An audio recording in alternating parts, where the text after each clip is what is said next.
বিধানসভাৰ মাননীয় অধ্যক্ষ ৰঞ্জিত কুমাৰ দাস ডাঙৰীয়া, আমি ডিকে বিভেক্টে প্ৰথমতে আপোনাক ধন্যবাদ জনাইছোঁ।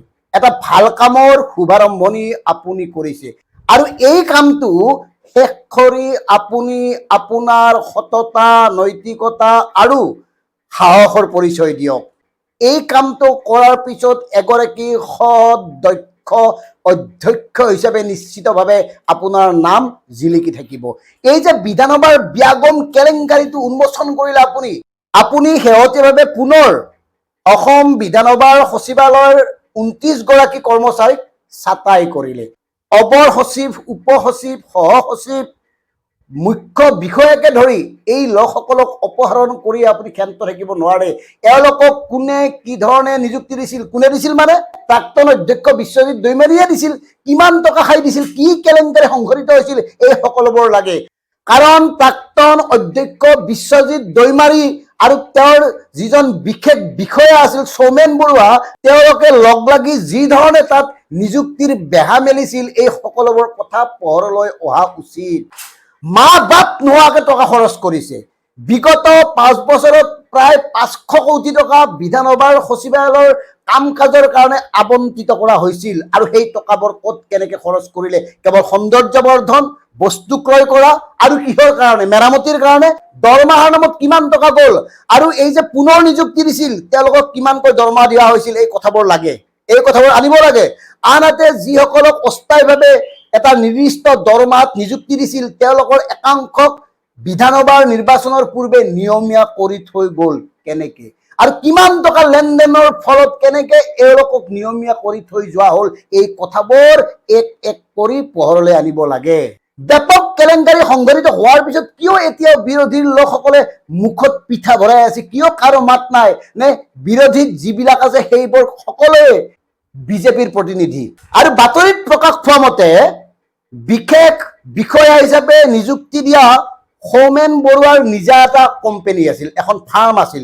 পৰৱৰ্তী সময়ত সেই ফাৰ্মখন পত্নীৰ নামত হস্তান্তৰ কৰা হৈছিল, অৰ্থাৎ পত্নীৰ নাম সুমুৱাই দিছিল আৰু যিমান কাম হৈছিল সেই ফাৰ্মখনৰ জৰিয়তে হৈছিল। গতিকে সেই ফাৰ্মখন কাৰ, কেনেকে, কোনে, ক'ত, কি ধৰণে ব্যৱহাৰ কৰিছে পোহৰলৈ আনিব লাগে। সেই ফাৰ্মখনে কিমান কাম কৰিছে? কাৰণ সৌমেন বৰুৱাই কাম কৰা মানে বিশ্বজিৎ দৈমাৰীয়ে কাম কৰা একে কথা।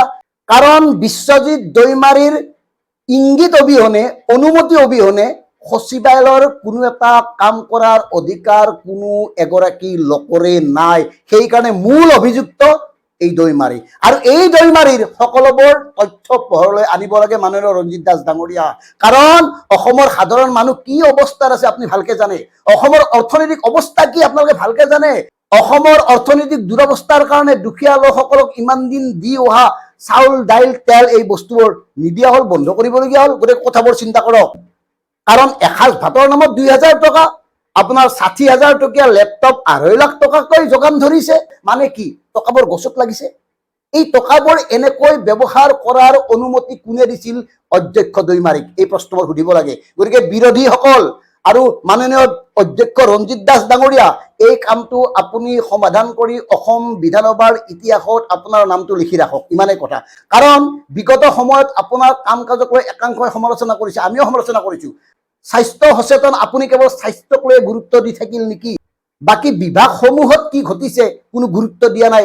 এই ধৰণৰ কথা বতৰা আলোচনা হৈছিল। গতিকে সেই সকলোবোৰ কথা নস্যাৎ কৰি আপুনি যে এগৰাকী দক্ষ সৎ ব্যক্তি, এই কথাটো প্ৰমাণ কৰক। কথা ইমানেই।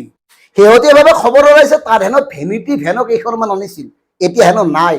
মানে মা বাপ নোহোৱাকে নিজৰ ঘৰৰ টকাৰ দৰে খৰচ কৰিছে আৰু এইকাৰণে তেওঁ খৰচ কৰিবলৈ সুযোগ পাইছে। সেইটো সাংবিধানিক পদমৰ্যাদা থকা এটা পদ।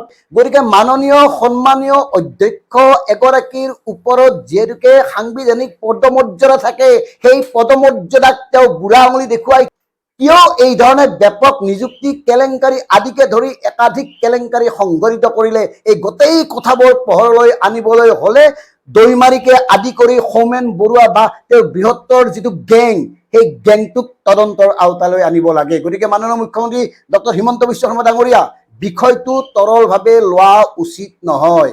বিশ্বজিৎ দৈমাৰী বড়ো আন্দোলনৰ আটাইতকৈ সুবিধাবাদী নেতা। গতিকে এই নেতাসকলৰ মুখবোৰ খুলিব লাগে। যদিও একাংশ বাতৰি কাকতত এই বিষয়টো প্ৰকাশ পাইছে, কিন্তু অসমৰ ডাঙৰ ডাঙৰ চেনেল বুলি দম্ভালি মৰা কিছুমান চেনেলত কেৱল এই দুদিন চিনেমাৰ বিজ্ঞাপনেই দেখি আছো, চিনেমাৰ বাতৰিয়েই দেখি আছো, চিনেমাৰ এক্সক্লুচিভ ষ্টৰিয়ে দেখি আছো, এই বিষয়ে কোনো নামগন্ধ নাই। আৰু এই যিটো ঘটনা নিযুক্তি কেলেংকাৰী বিগত 5 বছৰত কোনো সাংবাদিকে কিয় জনা নাছিল? মানে কি এতিয়া এক ধৰিবলৈ কোনোবাই কেনেবাকৈ এই বিষয়বোৰ উলিয়াই দিছে নেকি? এই কথাটোও কিন্তু গুৰুত্বপূৰ্ণ, কাৰণ বিগত 5 বছৰত সংঘটিত এই কেলেংকাৰীবোৰ ইমান দিন পোহৰলৈ নহাটো কিন্তু ৰহস্যজনক কথা। আচল কালপিত হ'ল অধ্যক্ষ দৈমাৰী। গতিকে অধ্যক্ষ দৈমাৰীক কেন্দ্ৰ কৰি তাৎক্ষণিকভাৱে বিশেষ অনুসন্ধানকাৰী গোট গঠন কৰি তদন্ত কৰা উচিত।